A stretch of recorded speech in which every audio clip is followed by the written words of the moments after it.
So, ich habe jetzt hier alles vorangezeichnet und die erste Fliese auch schon dran. Ich habe die jetzt doch mit einer Flex ausgeschnitten, weil das besser geht. Und das gefällt uns richtig gut. Die weiteren folgen jetzt.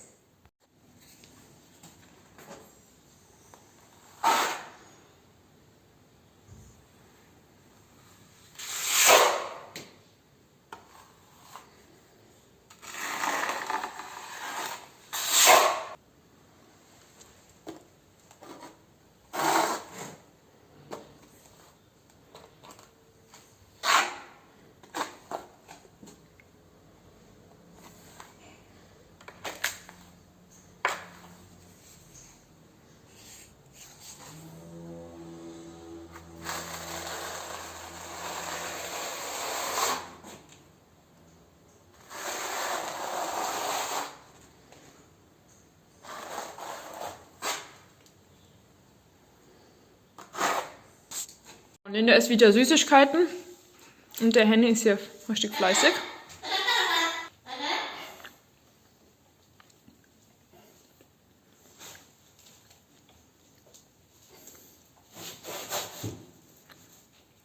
Hallo, herzlich willkommen zurück. Guck mal, was der schon geschafft hat. Henny, wir schaffen richtig viel die Woche, ne? Mhm.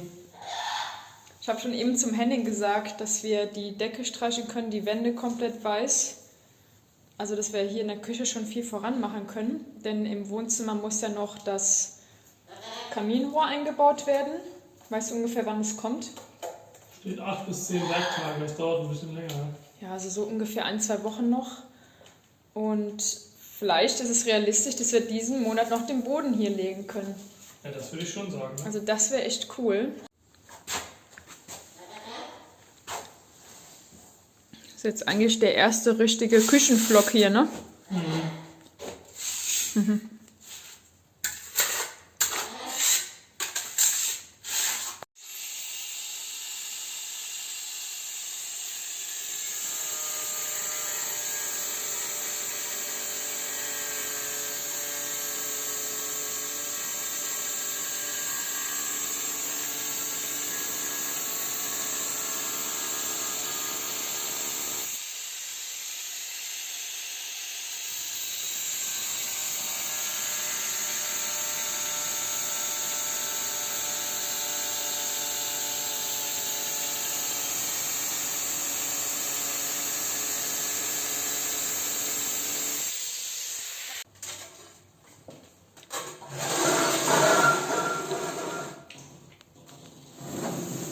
Hier ist hier und da markiert.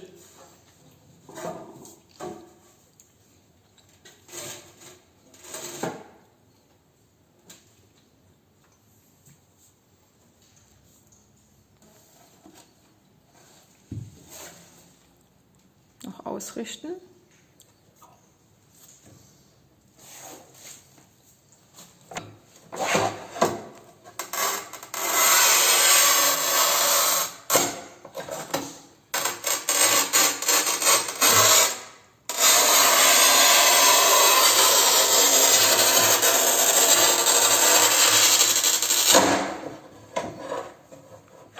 Falls ihr es nicht wisst, das Rad von einem Fliesenschneider ist komplett stumpf letzten Endes. Also man kann sich nicht dran schneiden, aber die Kante läuft, also das heißt stumpf. Ist nicht wie ein Messer, sondern einfach nur eine sehr harte Kante.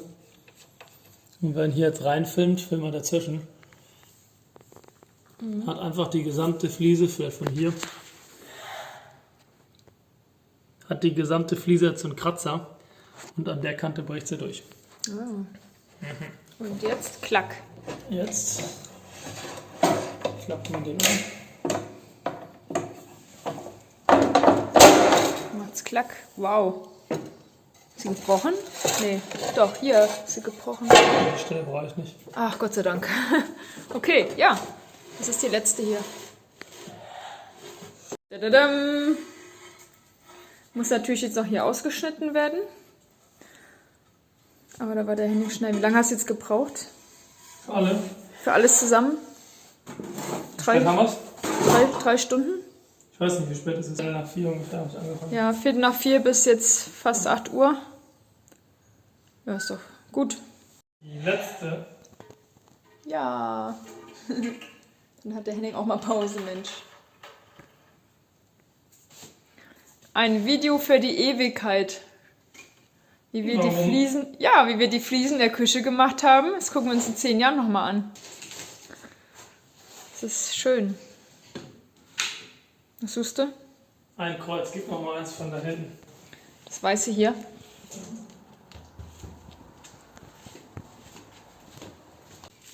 Ja. Ja, so machst du das. Cool. Der hat übrigens hier unten Nägel dran gemacht, natürlich, dass die nicht runterrutschen. So hält das ganz gut. Manche nehmen auch Profile, aber ich hatte da jetzt keine Lust drauf. Nägel ist einfacher. Und die Dinger hier, die sind für den Abstand, gell? Ja, da ziehen sich die Fliesen hoch, dass die quasi... Das ist für die Fuge. Und hier ist eine Schraube. Ah, Der Haken geht hier so hinter. Dann dreht man den um 90 Grad. Schraubt den fest.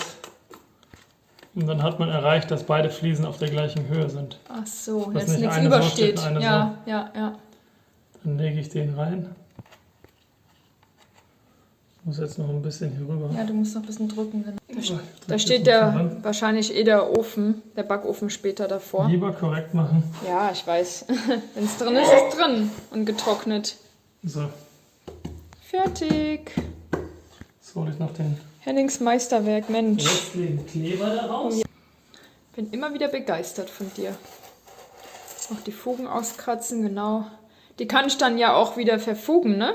Ja, Wenn das trocken ist. Auch noch ordentlich machen. Schön in die Ecken, genau. Ja. Fleißig, fleißig. so, ich habe jetzt spontan entschieden, noch den Schornstein einzubauen. Ich zeige euch mal kurz, was ich bisher gemacht habe. Jetzt haben wir den Keller runter. So, und zwar hier unten habe ich das schon aufgestemmt, das ist jetzt zugeklebt, weil das sonst unglaublich staubig wird hier. Das heißt, ich habe die Klappe, die ich früher montiert habe, hier waren 2 Stück weggemacht, damit ich dieses Anschlussstück da reinbekomme.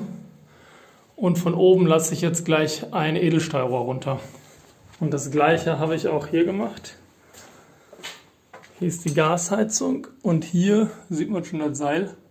Da habe ich es aufgestemmt. Und hier unten ist ein Loch, da kommt gleich ein Kondensatablauf rein. Das ist, wo liegt das Teil? Hier. Das ist wie so eine Wanne mit einem Löchchen. Die fängt, wenn es Kondensat gibt, das halt auf und leitet das nach draußen. Weil bei einem gemauerten Schornstein wird das Kondensat einfach in die Wand einziehen. Deswegen hat man da manchmal dann diese gelben Flecken. Hier hat man es natürlich nicht mehr, dafür braucht man aber einen Ablauf ans Kanalsystem. Also das Rohr habe ich jetzt hier schon mal runtergelassen, eins davon. Als einzelnes. Dann mache ich einmal den Haken hier lose. Den muss ich gleich wieder durchs Dach hochziehen. Und hier kommt jetzt unten dieses Teil rein. Ich werde noch den Sand hier rausholen, der hier durchgefallen ist. Zuerst den Kondensatablauf hier reinstecken.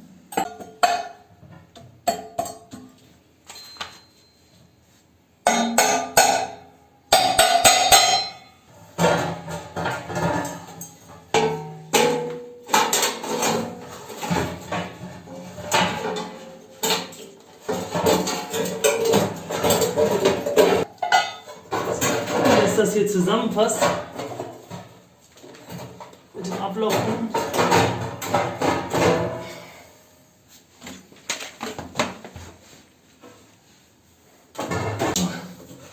Der ist drin und das Rohr steckt auch schon drauf. Und viel mehr passiert hier unten eigentlich nicht, außer dass ich das noch gerade haben möchte. So, jetzt ziehe ich den hoch. Jetzt gucken wir einmal hier rüber.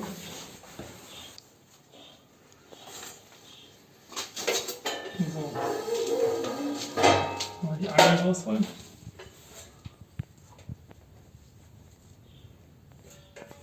Die Rohre werden hier immer reingesteckt nach innen, damit das Kondensat nach innen läuft. Wenn man die oben aufstülpen würde, das heißt, wenn ich es falsch rum einbaue, so läuft das Kondensat hier natürlich am Schornstein vorbei. Deswegen so rum.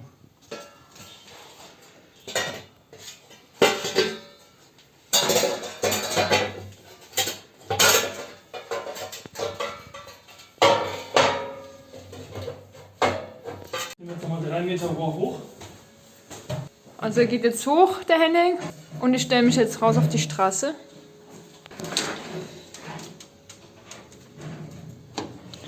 Ach, bin ich froh, wenn dieses Chaos mal weg ist.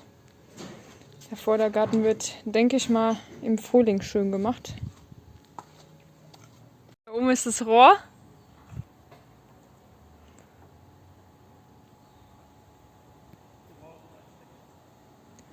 Die Rohre werden zusammengesteckt. Ganz schön frickelige Arbeit.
So, hier sieht man es jetzt.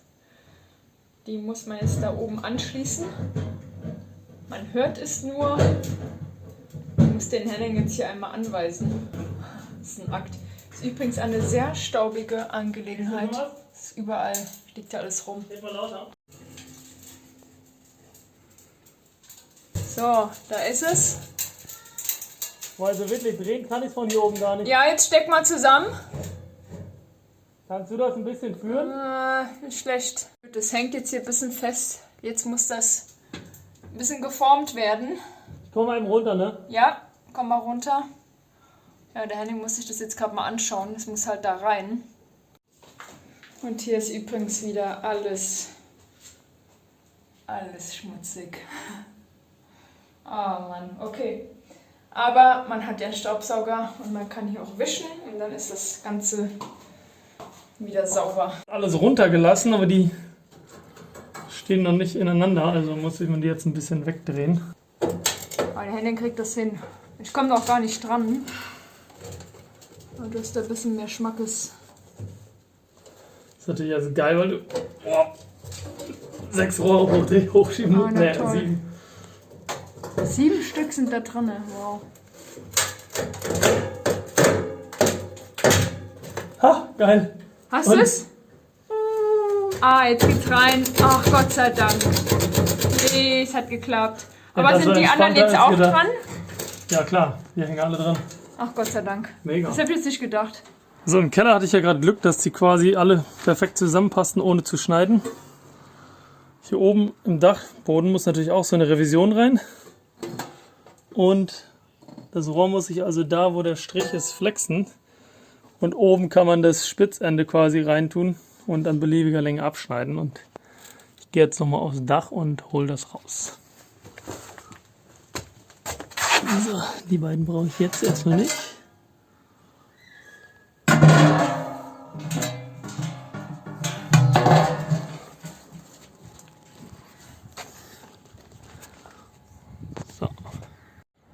So, ich ziehe also jetzt das letzte Stück wieder raus.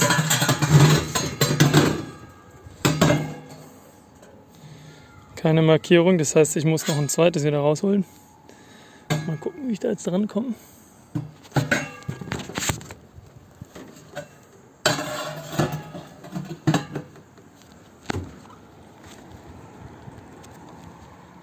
Das steckt jetzt natürlich etwas weit drin, aber das kriege ich schon irgendwie wieder raus. Von Hand. Da fehlen mir 30 cm. Dann gehe ich jetzt eine Etage tiefer und schiebe das wieder hoch.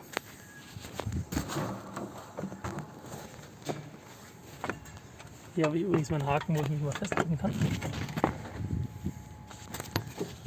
Sonst würde ich da auch nicht auf dem Dach rumtun.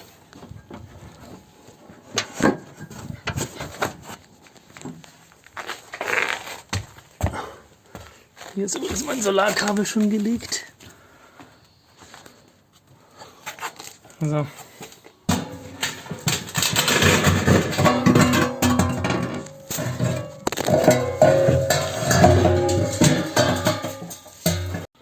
So, ich habe es also ein bisschen verkeilt, das steht hier jetzt drauf und jetzt komme ich da oben locker dran. Ja.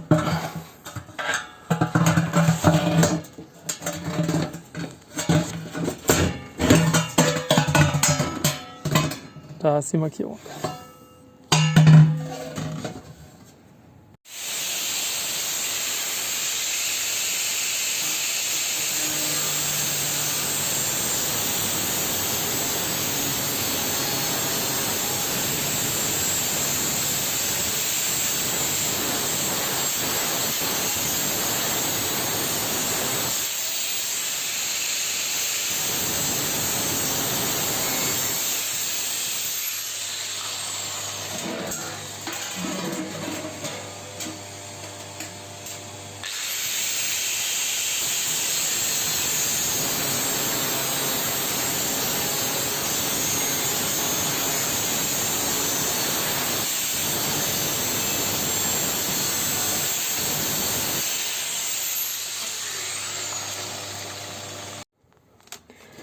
So, hier ist das gekürzte Stück. Ich habe es gerade noch mal entgratet.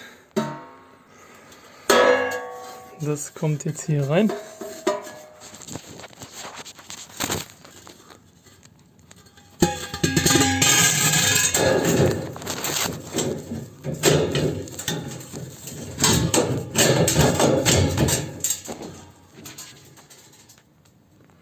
So, da brauchte ich jetzt beide Hände, aber das ist jetzt drin.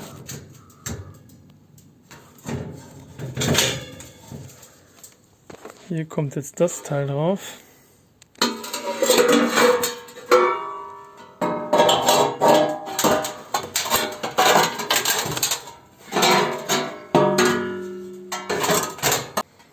So.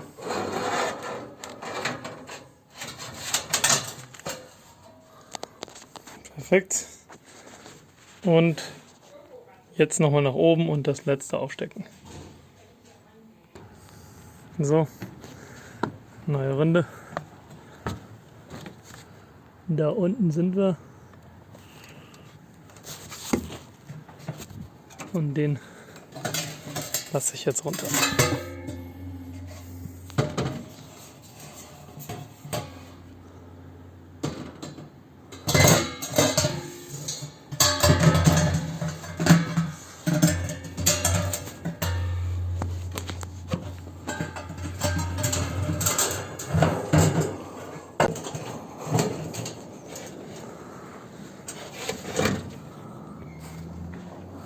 Da unten sieht man den Keller leuchten. Ich muss jetzt noch mal einen runter und das zusammenstecken. Von hier oben geht das doch ziemlich schlecht. Die Kante hing nämlich. Mal gucken.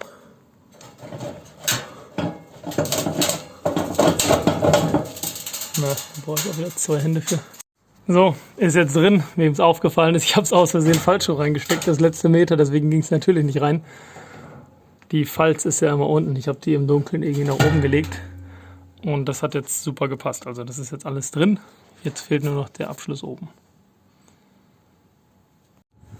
So, das letzte Stück.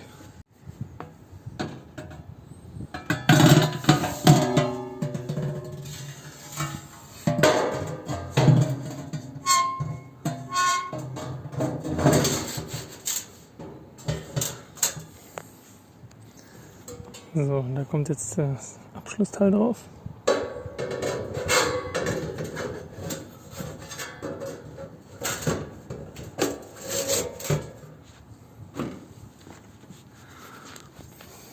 steht das natürlich zu hoch. Jetzt muss ich von hier nach da messen und das von diesem Rohr kürzen. Ich habe mir jetzt hier so einen Kleber dran gemacht. Oben so ein bisschen ranzig, dass ich weiß, dass das hier unten die Linie ist. Und da schneide ich das jetzt gleich ab. Beziehungsweise ich messe damit die Länge, weil ich muss den oberen Teil abschneiden, damit diese Steckmuffe erhalten bleibt. So, wenn ich das hier jetzt messe, von der Kante bis hier, sind das 48 cm. Und die muss ich jetzt unten abschneiden. Und dann ist das Rohr genauso lang, dass es perfekt Oberkante im Schornstein passt. Ich mache einen Zentimeter weniger, damit das Blech auch wirklich aufliegt und nicht oben nach oben drückt. Weil diese Schiebemuffe, die ist breit genug. Die hat 6 cm. Wenn die in 5 oder 5,5 am Ende drin ist, dann ist das optimal. So, das ist jetzt gekürzt. Und jetzt renne ich nochmal nach oben.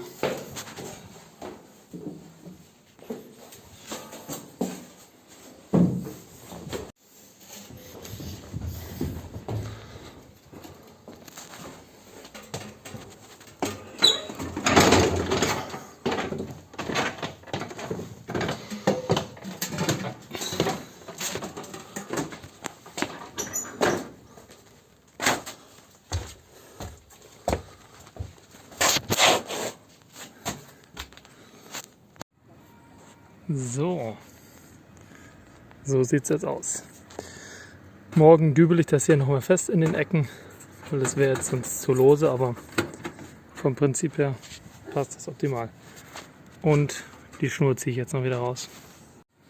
Hier nochmal kurz den nächsten Kamin, der wird für den Ofen, den haben wir jetzt bestellt, das Rohr, und das ist auf dem Weg. Ich habe hier nochmal die Klappe hergeholt, die wird dann hier mit Spezialmörtel eingebaut. Also der ist halt temperaturbeständig. So, Henning macht jetzt hier weiter mit dem Verfugen. Ja, hier hat jetzt auch schon alles gemacht, der war halt super fleißig. Ich habe heute tatsächlich 3 Videos für euch geschnitten. Dieses Video ist jetzt das 4. Ich bin am Überlegen, ob ich das alles noch nacheinander diese Woche hochlade oder einen Teil für nächste Woche. Mal schauen, sonst hätte ich den Henning natürlich mehr unterstützt. Ihr wisst ja, ich tue auch das, was ich tun kann. Ja, einmal in den schönen, schlichten Hellgrau. Da wird dann am Ende noch mit dem Schwamm drüber gegangen. Der wird ein bisschen angefeuchtet. Und dann sieht das auch richtig perfekt aus. Das Wichtige ist, wenn man beide Seiten einreiben. In diese hier, und das quetscht das in die Fuge rein. Und in diese hier quetscht das in diese Seite rein. Genau, einmal so und einmal so.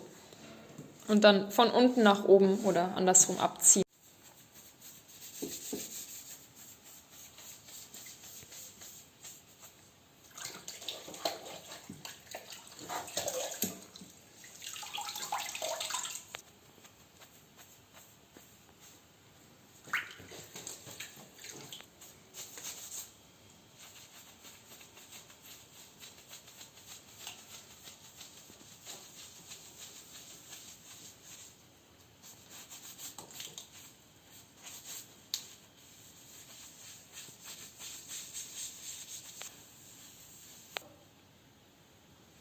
Zum Abschluss noch das Silikon.